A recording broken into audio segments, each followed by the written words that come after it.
Hello everyone, it's Lit Lessons for GCS Memes here.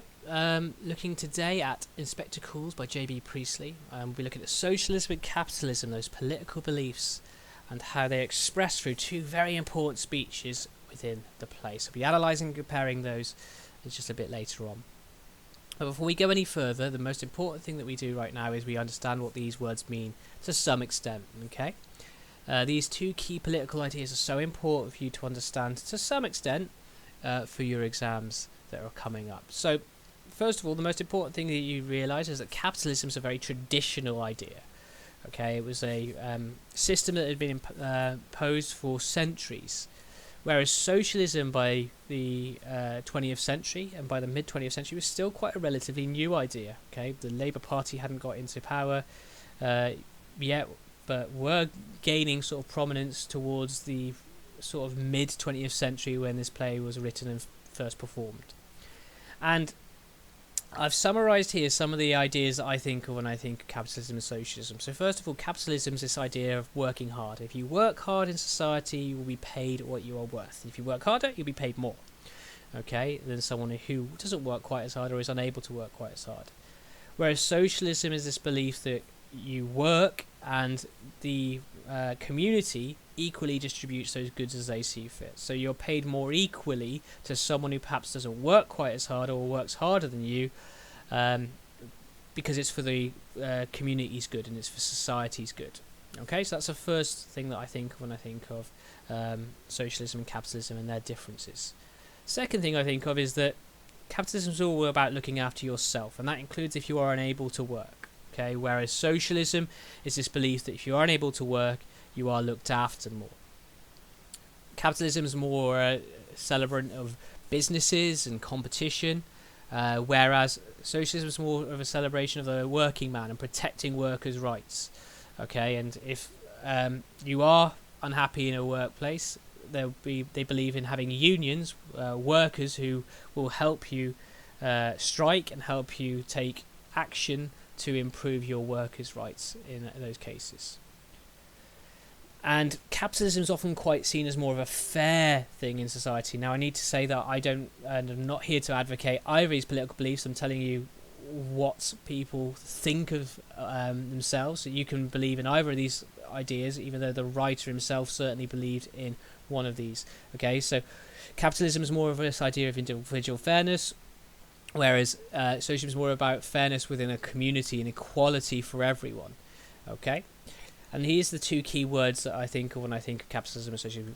Capitalism is more about individualism and celebrating the individual, whereas socialism is more about teamwork. Now, the writer wrote this play, okay, with a socialist slant and a socialist vibes, because that's what he believed in. He believed in these newish ideas and was using his play to promote those, okay, celebrating this idea of the community and working as a team. Now, we're going to have a look at, in just a second, two most important speeches which the writer has put in these play and through his characters to celebrate one of these and mock one of these political beliefs. Okay, but before we do that, if you want to make any extra notes, this lovely graphic basically summarises this idea of socialism and capitalism for you perfectly. So just take a pause here, write down anything extra or new that you didn't realise about these political beliefs by using this graphic. Now I'm going to be moving on now, so you might want to pause it before I do that, or rewind the video if I skip a little bit too quickly on for you. We're going to be looking now at the first most important speech within this play, and that's Mr. Birling's speech in Act 1. Now, he is a capitalist, and the writer is using Birling to mock capitalist beliefs. Okay, so that's what's really important here, and he rambles on quite a lot to his family and here to Gerald and Eric, so that we get bored of him and that we do mock him as an audience. So, first of all, as we look at this speech, the first thing you must realise is that he repeats a man has to make his own way twice in this. And this straight away shows you he's a capitalist. He believes in individualism. Okay? And the fact that he mentions a men only shows you his belief that, it's a man's job to work hard in society and a woman's job to be looked after by a man and look after the home for the man. Okay, so there's this patriarchal sexist kind of view that it's only a man's job to work in society as well. So there's that additional thing as well as his capitalistic view in that repetition too. We also have some anti-socialist beliefs come up in this speech here, and we are all mixed up together like bees in a hive just there in the blue. And this shows you that he thinks of community as being kind of ugly, all right? Traditionally, we think of insects as being quite ugly animals and undesirable. So he's saying here that communities, by extension, is ugly and undesirable too. And this is only emphasised by his use of the noun nonsense there. But I think what's really important for you to realise that in this kind of individualistic, capitalistic speech, the one that does not celebrate socialism, we hear a sharp ring of the doorbell that interrupts him, and he's mysteriously interrupted here by the inspector, this voice of socialism, the voice of the writer as well. And this sharp ring kind of foreshadows that these two characters are not going to get on whatsoever, and that they are going to have a major disagreement in the play. So that's the first speech, this kind of capitalistic speech from Mr. Birling, which directly contrasts with the speech at the end of the play done by the inspector, okay, the one that the writer wants his audience to believe in, certainly, okay? And straight away within this speech we see immediate differences. There is no a man has to make his own way, but instead the repetition of millions and millions and millions of Eva Smiths and John Smiths, okay? This idea of community shown through that repetition. This idea as well of men and women working together, Eva Smiths and John Smiths, for the collective good, for the community.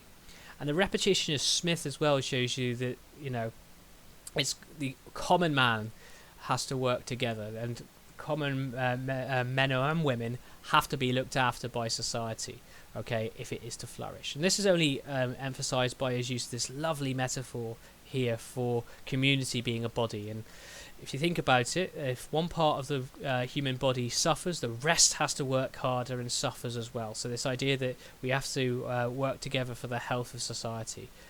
And instead of having his and he, those individualistic pronouns, we instead have a collective pronoun, we, throughout this which creates this sense of teamwork in the inspector's speech, which contrasts with Birling's speech from earlier.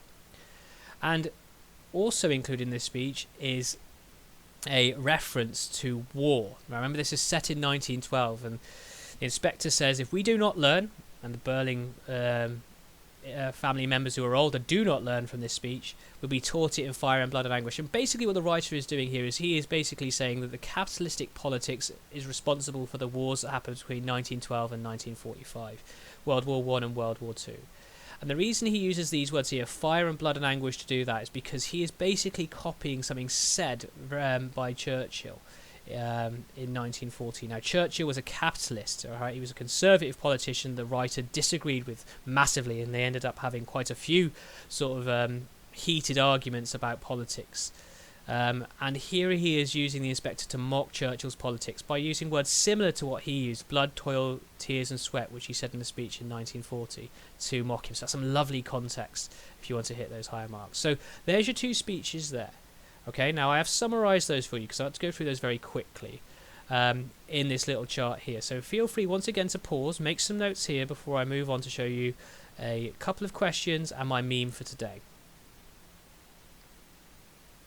Again, I'll be moving on now. Feel free to pause the video to make those notes. Okay, and I just want to show you the two questions I've got for you here.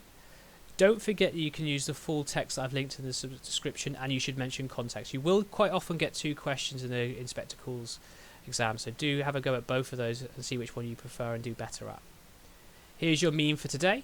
Okay, I've decided to actually include Kanye as the inspector here as he interrupts Arthur, in this case Taylor Swift. Okay, so if you've got anything else extra that you need from me, feel free to leave it in the comments, like our Instagram page, and like and subscribe to these videos for more. Thank you very much.